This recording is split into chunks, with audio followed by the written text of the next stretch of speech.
Rowdy Tellez is just a fun name to say. Let's get rowdy with it. And I mean, if you're really looking into that matchup, it's a birthday party, birthday bash, home run blast with a Rowdy Tellez in there. I think we could come up with some sort of song by the end of this. We'll be bouncing lyrics back and forth, I'm sure. What's going on, everyone, and welcome into Monkey Knife Fight's Home Run Blast Show. And before we get into this, we got to sing happy birthday to John. And if you all suck by the time I'm done, I understand, but I'm only going to get through the first syllable. Happy birthday to you. Cha-cha-cha. Thank you. That was beautiful. Well, I had to serenade my buddy, Orioles headband and all. I mean, you got the matching Hawaiian shirt on today. What was that? Was that planned for the birthday? Is that part of the birthday suit? I feel like, certainly the birthday suit that's allowed on the Monkey Knife Fight and on YouTube, absolutely. But yes, the O's do a Hawaiian giveaway every year. I wasn't able to make it there in person or every year this summer, but I did have an inside source that was able to get me the current edition. It is like Homer Simpson size. It is like a double XL. So it's more like a Hawaiian muumuu than a Hawaiian shirt. But you know what? For the purposes of this, you just see the shoulders, and they're looking good. Yeah, I mean, you look phenomenal. The Muzzie's always in fine form. And you know what? I'm getting used to the headband now, especially after the lack of production my Blue Jays did at trade deadline. And I think we just have to surrender us AL East fanboys to the Yankees this season. And I think the big news that we just have to touch on, oh me, oh my, Juan Soto and all the drama that went around San Diego. John, what are your thoughts on Juan Soto joining the Padres? I mean, the Padres are pushing all their chips to the middle of the table. And it's interesting because when Preller got started out in San Diego, that offseason going into the 2015 season, the Padres went nuts. Remember, they kind of just like came out of nowhere, took over the baseball headlines over the course of the winter meetings. They got like BJ Upton. I know that didn't age well. There were a handful of other big moves that they made, and they got rid of like all their prospects in order to do it. And it didn't really pan out, of course, but they were able to reload pretty quickly. So I think there's always that initial panic when you give away that many prospects that, these guys are all going to turn out to be great players. But at the end of the day, are any of these prospects going to be the same level as Juan Soto? I highly doubt it as a player. Maybe on aggregate, they can really kind of help jumpstart the Nationals in the future. But for right now, and that's what the Padres are playing for. And I think that the NL is a little bit more wide open than the American League. I think it makes sense for the Padres to really just try to go for it this year. And, if it costs them CJ Abrams, Mackenzie Gore, a handful of other guys, so be it. If at the end of October, they're the ones hoisting the trophy. So it's a ballsy move, but one that I respect. Yeah, I mean, and the big three, I mean, look at the bat, those bats to hit anywhere that you want to put them, really, if you want to get them on base early or just have them knocking cleanup. Fernando Tatis Jr., Juan Soto, and Manny Machado. Not to mention you have Cronenworth in the lineup. And you got my first pick for the home run blast tonight, Trent Grisham. How did you like that? That's a segue and a half there, Val. And yeah, 3 straight homers. Oh, sorry, I got to get it out. I got to get it all out. I'm excited for this one. 3 straight homers in 3 straight games, hitting 400 against Cool with a dinger. And Cool has given up a home run in 5 consecutive starts. And he's been bludgeoned for 7 home runs over those 5 starts. Let's lock in Trent Grisham. Yeah, it's Grish time. He's got the platoon advantage here. He hits home runs off of righties at a much higher clip than he does lefties. Like you said, Cool's been knocked around.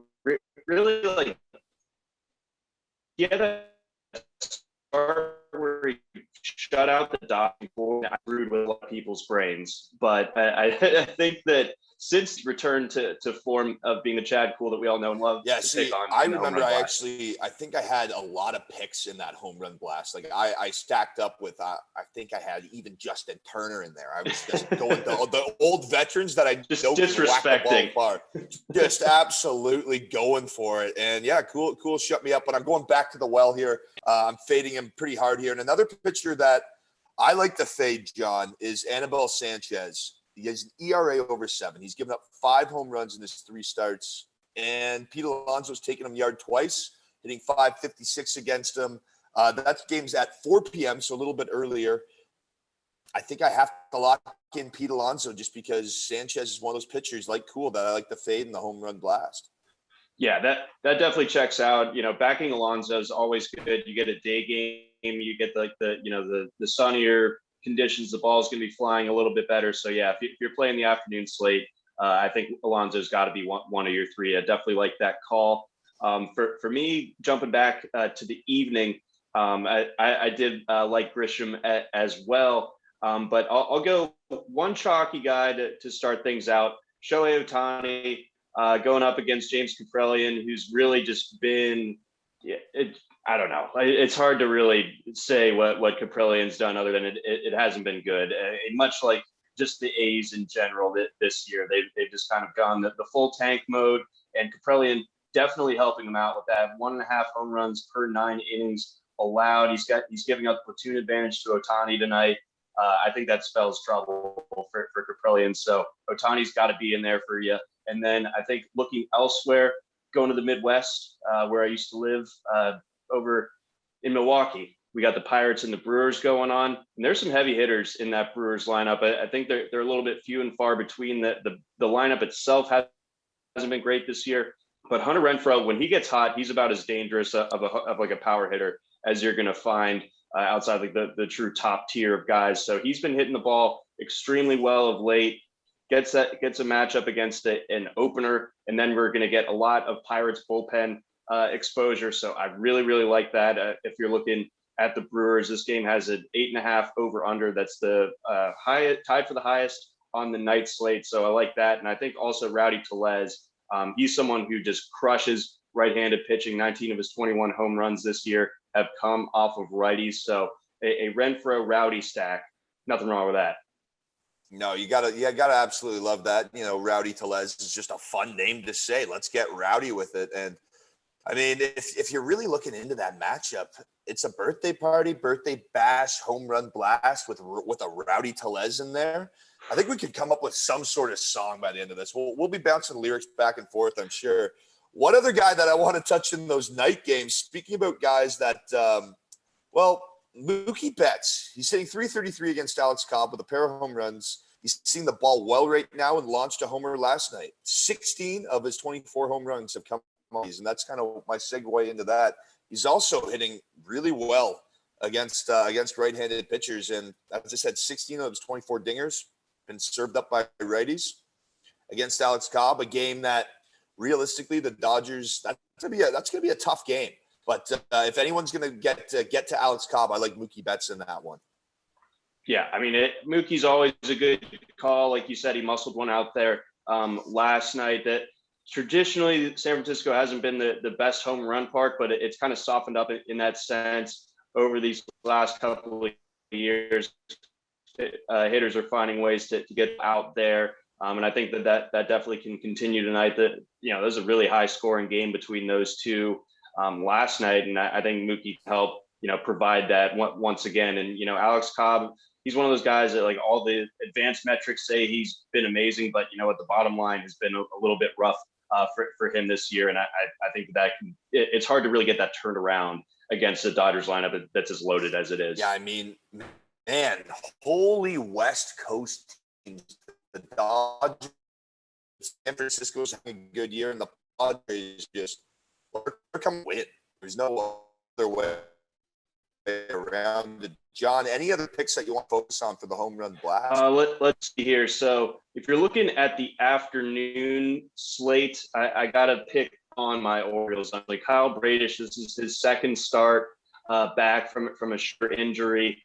7.01 ERA thus far this season. He looked okay against the Reds on Friday, but I think that this is a Rangers lineup that has been a little bit sleepy to start this series. I think it wakes up a little bit on account of Bradish. So someone like a Marcus Semien or a Corey Seager, I think both of those guys are in really good position to go yard Wednesday afternoon. And then on the Orioles side of that one, I'm not really seeing it against a lefty. I think a lefty can kind of give Baltimore trouble as far as its power hitters are concerned. Mountcastle doesn't have a ton of home runs against lefties. And then, the switch hitters like Santander and Rutschman, they're more contact hitters from the right side. So I'm staying away from this Baltimore lineup, even though it's pepped up thus far earlier this week against the Rangers. I think that if you're targeting that one, you got to go with the Rangers. And I think that's the direction I'm going in. And then I think, a power Houston bat, never a bad idea. Someone like a Kyle Tucker or Yordan Alvarez getting the matchup against Rich Hill. I think that's a fine play as well. But I'm looking at the Lone Star State for the afternoon slates in addition to your call on Alonso.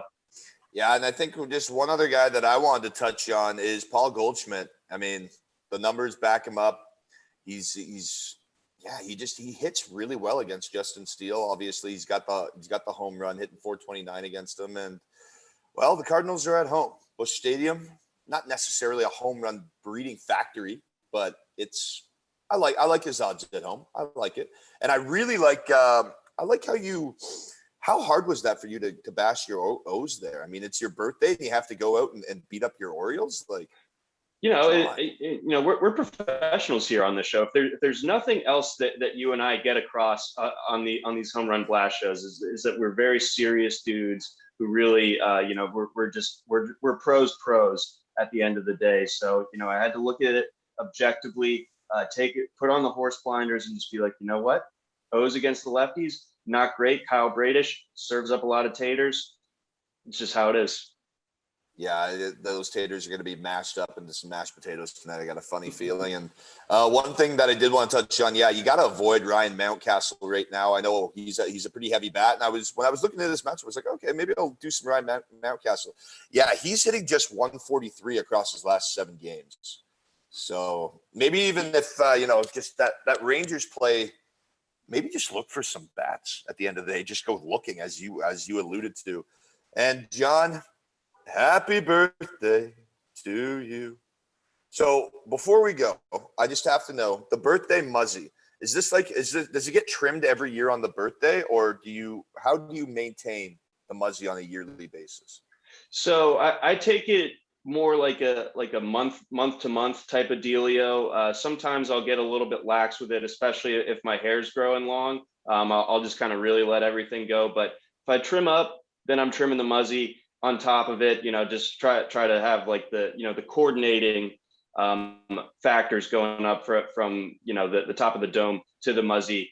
So right now we're kind of in that intermediate period, and I feel like it would just be wrong to take some scissors to it on my birthday. I think the mustache has earned this just as much as I have.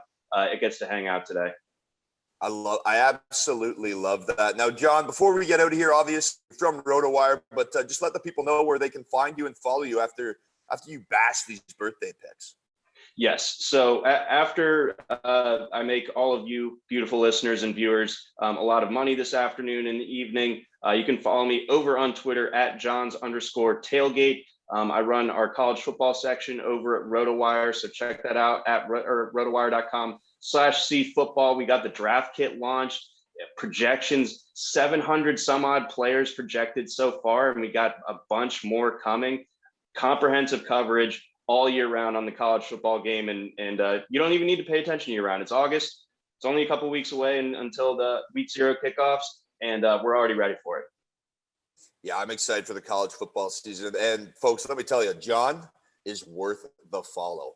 He's one of those follows that you wake up in the morning, you're eating your Wheaties, and you give yourself you chuckle briefly over a bowl of Wheaties with John McKechnie. Folks, I'm Connor Rowntree. That's John McKechnie. Thanks for joining us for the Home Run Blast. Be sure to wish our boy a happy birthday. Happy birthday!